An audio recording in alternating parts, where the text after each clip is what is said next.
Have you ever been insulted by the very people you sacrifice everything for? Imagine this. You work day and night, making sure every bill in the house is paid.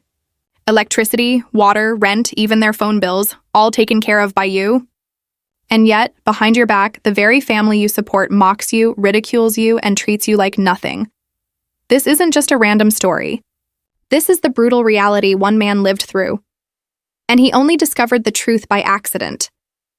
It started with a simple mistake. His younger sister was sitting in the living room with the family. They were chatting, laughing, and talking about him. Her phone was in her hand, and with one careless tap, she accidentally dialed his number. She didn't even notice. On the other end, he answered. At first, he thought it was a mistake. But then he heard it. Voices. Familiar voices. His family's voices. He stayed silent, holding the phone to his ear. And that's when the words began to cut. Look at him, one voice sneered. Walking around like he's the savior of this house. Just because he pays the bills, he thinks he owns us. Another voice joined in, mocking him. Without us, he'd be nothing. He acts important, but really he's just pathetic. Laughter erupted in the background. His sister didn't even realize the phone was on. Didn't know he was listening to every insult. Every cruel laugh. And there he sat, phone pressed against his ear, his heart pounding, his jaw tightening. Every word from the people he loved was like a knife. The same people whose electricity never went out because of him. The same people who never worried about rent because he took care of it. The same people who never saw the bills pile up because he carried them all. It was betrayal in its purest form. Not from strangers, not from colleagues, but from family. Now think for a moment. If this happened to you, if the very people you sacrifice for laughed at you behind your back, what would you do? Would you confront them instantly? Would you stop supporting them? Or would you wait for the perfect moment to show them the truth? Because in that moment, he didn't shout. He didn't cry. He didn't hang up. He just listened, quiet, patient, taking in every single word, and that silence. That silence was the beginning of something powerful. Because soon, that same silence would turn into the loudest lesson his family would ever hear. So, don't scroll. Because what happened next will leave you speechless. The house was alive with voices that evening. It wasn't a celebration, not even a special day. Just another night where the family gathered in the living room. The lights were warm, the TV played softly in the background, and the faint smell of dinner lingered in the air. On the surface, it looked like an ordinary family moment.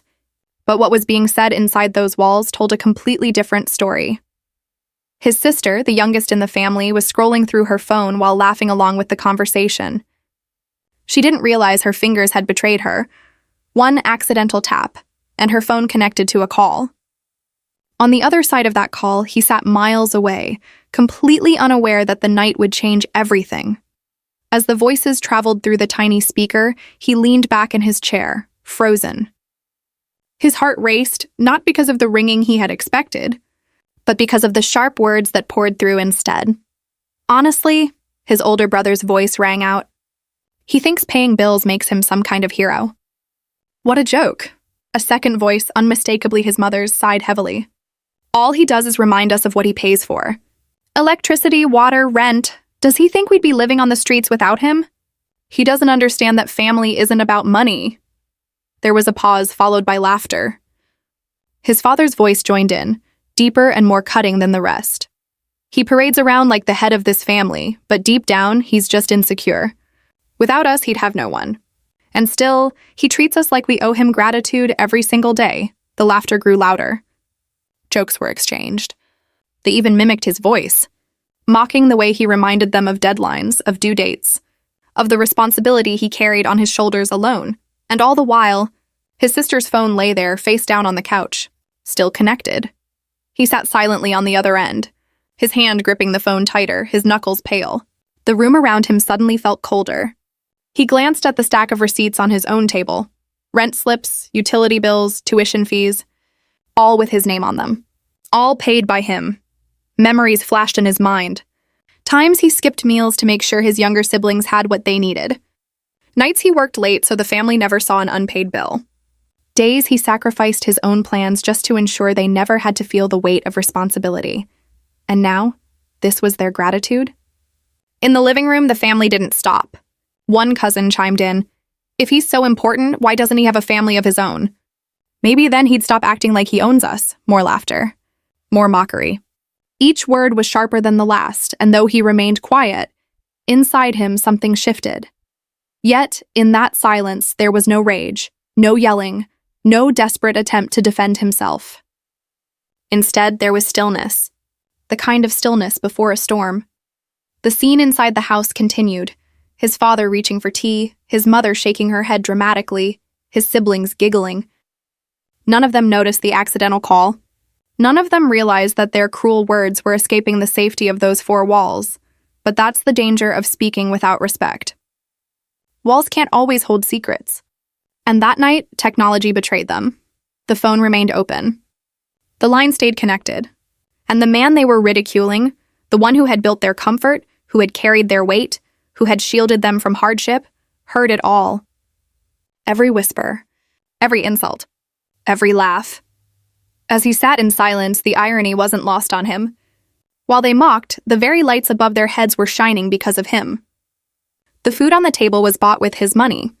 The roof above them stood because he never missed a payment. Still, they laughed. Still, they mocked. It was a scene that would have seemed almost comical if it weren't so heartbreaking. A family united, not in love, not in gratitude, but in insult, against the very person who made their lives possible.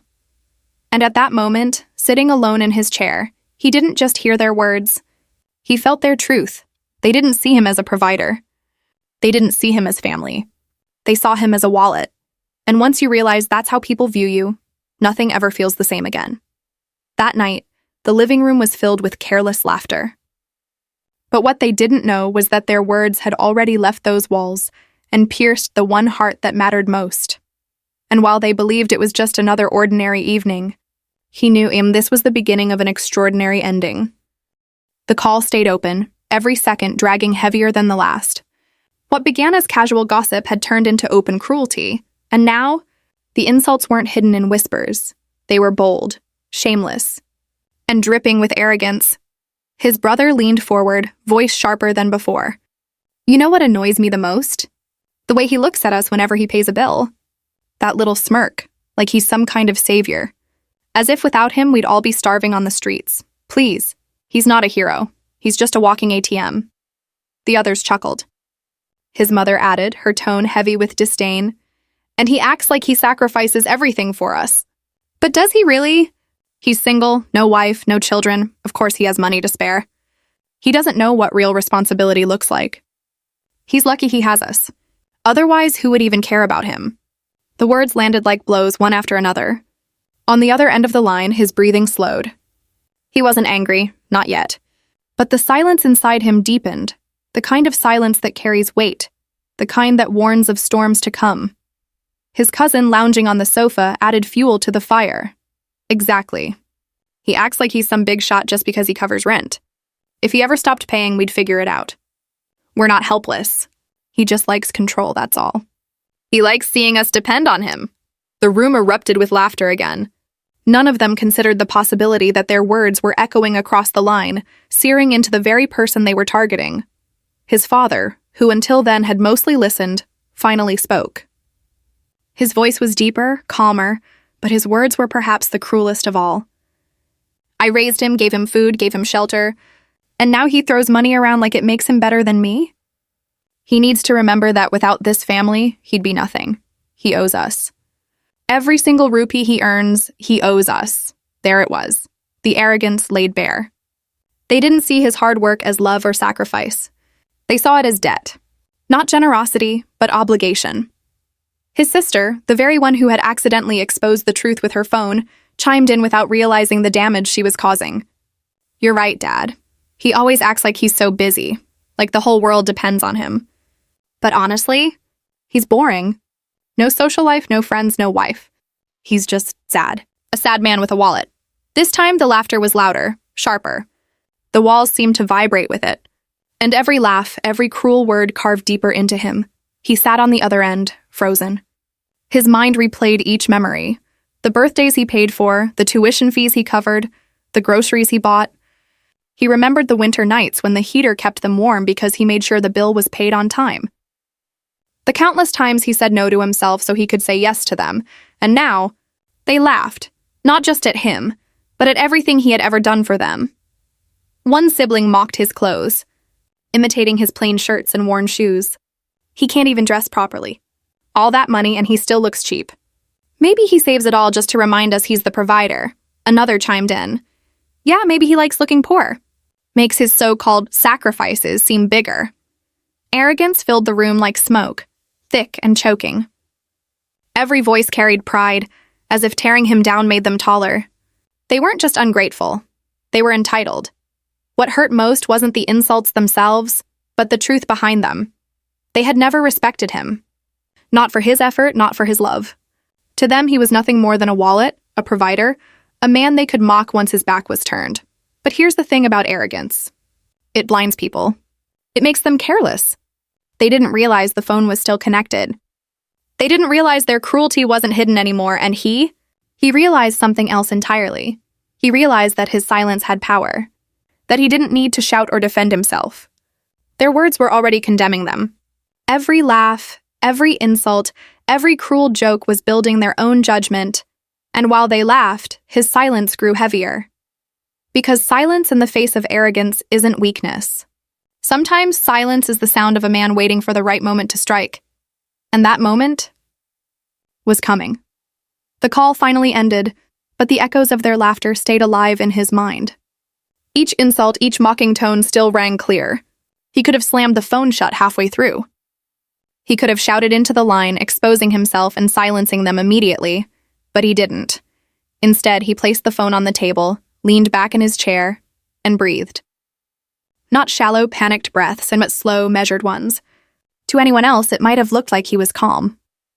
But inside, something was shifting. He wasn't the kind of man to react on impulse. Years of struggle had taught him patience. He had worked jobs that tested every nerve, faced bosses who belittled him, endured sleepless nights just to make sure the lights in his family's house never went out. If life had taught him anything, it was this. Silence is not weakness. Silence is strategy. The next morning, he moved like he always did. He woke up on time, got ready for work, and prepared his day. There was no outburst, no confrontation. He didn't storm into the living room to demand answers. Instead, he walked past them with the same steady steps, acknowledging their presence with a nod, nothing more. His calmness unsettled them. They had no idea he had heard everything. They had no clue their laughter from the night before still burned in his chest. And he wasn't about to tell them. Not yet. At breakfast, his sister tried to tease him like she often did, expecting the usual smile or quick comeback.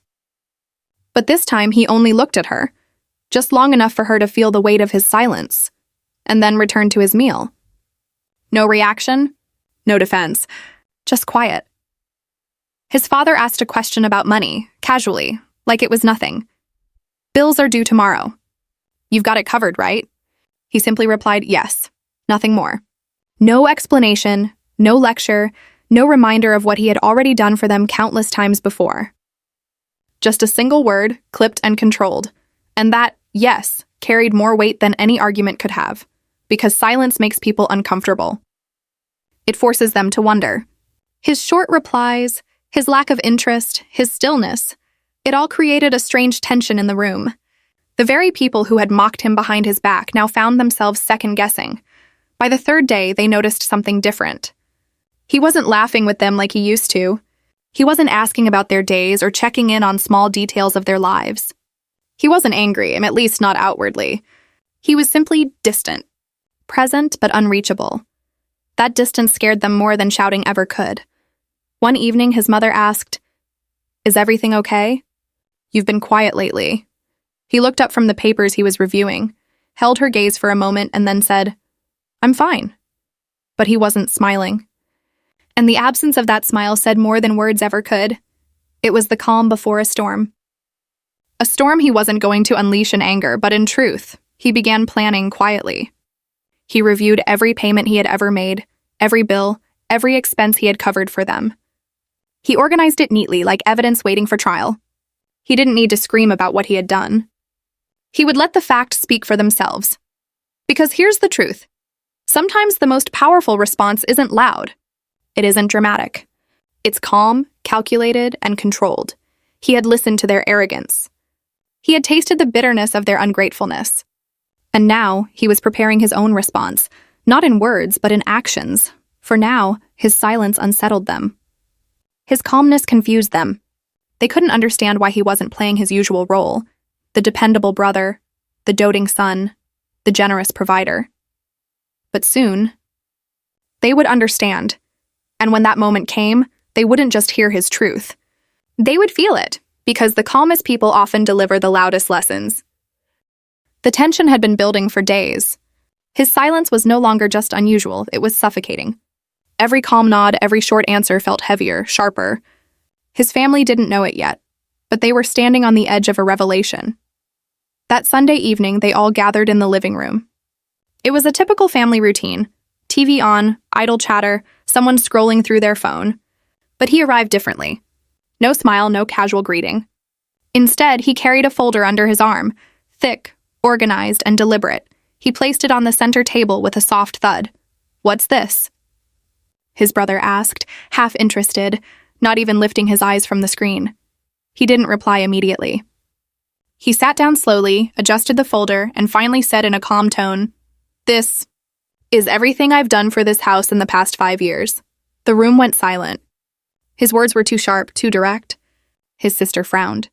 "What are you talking about?" He opened the folder and began laying papers across the table.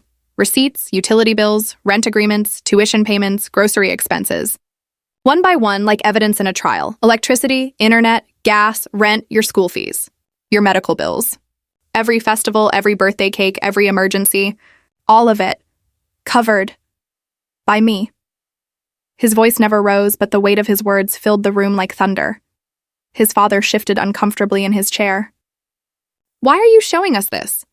We never asked for proof, that was the breaking point." He looked directly at his father, his tone still calm, but now sharper. "No, you didn't ask for proof. But you gave judgment. Behind my back. In this very house. While I was paying for the roof over your heads, you laughed at me. While I kept this home running, you called me pathetic. While I gave up my life for you, you reduced me to nothing more than a wallet." The color drained from his sister's face. Her phone slipped slightly from her hand. She realized. The accidental call. The open line.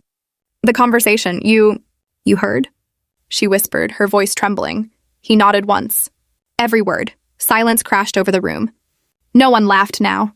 No one mocked. They sat frozen, caught in the very net they had woven with their arrogance. His mother tried to recover. "We didn't mean it like that. Families argue. You're overthinking." He cut her off gently but firmly. "Stop. I don't want excuses. I don't want apologies you don't mean. I just want you to see the truth." He gestured toward the table where the papers lay like undeniable witnesses. "Without me, this house wouldn't survive a month. And yet you think you're above me? You think I owe you? Tell me, what exactly do I owe you that I haven't already paid 10 times over?" No one could answer. His brother finally spoke, voice low, defensive. "You're making it sound like we're useless, like we're nothing without you." He leaned forward, his eyes steady. "I'm not making it sound like anything. I'm showing you facts. If you feel useless, maybe it's because you've made no effort to contribute. Maybe it's because deep down you know the truth." The room felt colder now, the weight of his words pressing down on them all. Then came the final blow. He pulled out one last document, a property deed. He placed it on top of the pile. "This house. The place you live in. The place you mocked me in. It's in my name. Paid for, not by chance, not by inheritance, but by me. My work, my sacrifice. My life." Gasps filled the room. His father's face turned pale, his mother covered her mouth, and his siblings stared wide-eyed, as if the ground had disappeared beneath them. He didn't need to raise his voice. He didn't need to shout or curse. The truth was louder than any scream could ever be, and in that moment, the ordinary man they had mocked stood revealed, not just as their provider, not just as their protector, but as the very foundation they had been standing on all along. The silence in the room wasn't just shock. It was judgment.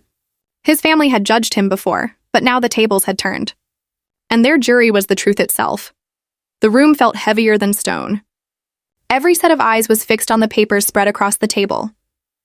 Receipts, deeds, records, each one a silent witness to years of sacrifice they had ignored. For the first time, no one dared to laugh. No one whispered. The same mouths that had ridiculed him days ago now sat frozen, struggling for words. His sister, the one who had unknowingly exposed their cruelty, looked pale. Her lips trembled as she tried to form a sentence. I didn't mean to. He didn't even look at her. His calm gaze stayed on the papers. That silence, colder than any insult, silenced her completely. His brother leaned back on the sofa, rubbing his face in frustration. This isn't fair. You're making us feel like villains. Finally, he raised his eyes, calm but sharp. I don't need to make you feel like villains. You did that yourselves the night you mocked me. I didn't create this judgment. Your own words did. His brother fell silent. The weight of the truth left no space for defense. His mother's eyes welled up with tears. She tried to reach for his hand across the table. Son, we were wrong. Families say foolish things sometimes. But we love you. You know we love you. He pulled his hand back slowly, not harshly, but firmly enough to create distance. Love without respect is empty. You say you love me, yet when I wasn't in the room, your love turned into laughter. Tell me, which one is the truth? The words you spoke when you thought I wasn't listening, or the tears you shed now that you've been caught? His father, usually the most commanding presence in the room, sat stiffly. The arrogance that once dripped from his voice had vanished. He cleared his throat, but his words came out broken. I only said those things because I felt overshadowed. You provide so much, and it makes me feel like I've failed as a father. But I shouldn't have said what I did. For a moment, the hero simply looked at him. Then he replied, calm but firm, failure isn't in struggling. Failure is in denying someone's effort, in mocking the very hands that carry you. You weren't failed by me, father. You failed yourself when you turned gratitude into jealousy. His father's eyes lowered. He had no defense left. The room was now a courtroom, and the jury was silent. Their judgment wasn't spoken, it was seen in their faces. Shame weighed heavier than any punishment. His cousin, the one who had laughed the loudest that night, tried to lighten the moment with a nervous chuckle. Okay, maybe we went too far. But it was just jokes, nothing serious. That was the final straw. He leaned forward, his voice like steel, wrapped in calm. A joke is only a joke when everyone is laughing.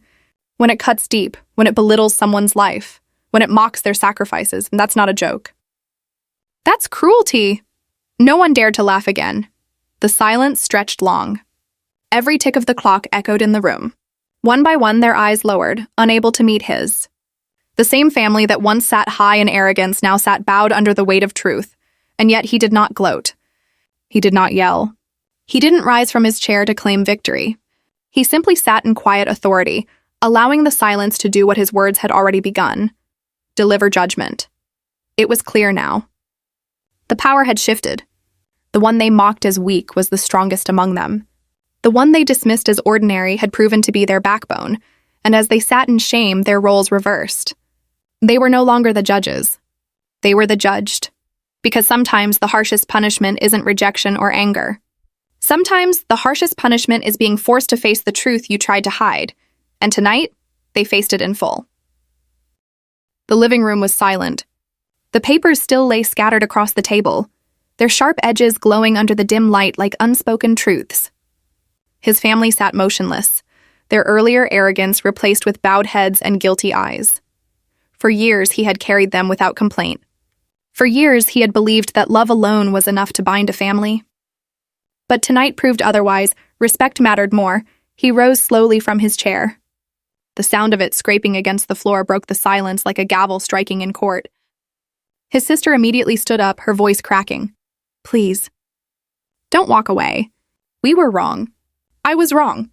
You've done so much for us and we didn't see it. I shouldn't have said what I said. I regret it. He looked at her, his gaze steady but not cruel. Regret doesn't erase words. Once spoken, they cut deeper than knives. Remember this. Apologies heal wounds, but scars remain. Her eyes filled with tears. She sat down, unable to reply. His mother, still trembling, whispered, You're our son. No matter what happened, you're still family. Don't turn your back on us. He took a long breath. His voice, calm but commanding, carried through the room. I never turned my back on this family. I gave you my time, my money, my life. It was you who turned your back on me the moment you mocked me behind closed doors. Family is supposed to protect each other, not tear each other apart. His father tried to rise, but his knees buckled, forcing him back down. His voice was low, defeated. I failed you as a father. I let pride speak where gratitude should have. He paused, then looked directly into his father's eyes. Acknowledging failure is the first step. But rebuilding respect is harder. And it begins with change, not words. The atmosphere grew heavier. The jury, or the family themselves, had already delivered their silent verdict. They were guilty. He gathered the folder, neatly stacking the papers again, and tucked them under his arm. Then he turned to leave. That single motion, walking away, shook them more than any shout could have. His cousin called out, desperate, "Wait! Tell us what you want. Tell us how we can fix this." He stopped at the doorway, his back to them. His words, though soft, struck like thunder. I don't want anything. Not your apologies, not your promises. All I want is respect. And respect isn't begged for, it's earned. From now on, I'll stop carrying those who refuse to walk on their own feet. Gasps filled the room. They realized what he meant. The endless flow of support they had taken for granted would no longer be there. Their safety net had been pulled away, and they had woven that decision themselves. He turned his head slightly, giving them one final glance. His eyes carried neither hatred nor bitterness, only truth. Never mistake kindness for weakness. Never mistake silence for submission. And never judge a person by how ordinary they look. Because sometimes the one you mock is the very one holding your world together. With that, he stepped out, closing the door behind him. The sound of the latch echoed like a final sentence. The house that had once been filled with laughter now sat in suffocating silence. Inside, the family stared at each other, ashamed, broken, and powerless. For the first time, they understood the true cost of their arrogance, and outside, he walked away, not with anger, but with dignity. For he knew the greatest victory isn't proving people wrong. The greatest victory is standing tall in your truth while others collapse under theirs. Moral final punch for audience. Never judge someone by appearance. Respect those who sacrifice for you, because once they stop, you'll realize too late that they were the reason you stood tall. And to the viewers, if you were in his place, what would you do? Comment your thoughts below. And don't forget to like, share, and subscribe for more powerful stories like this.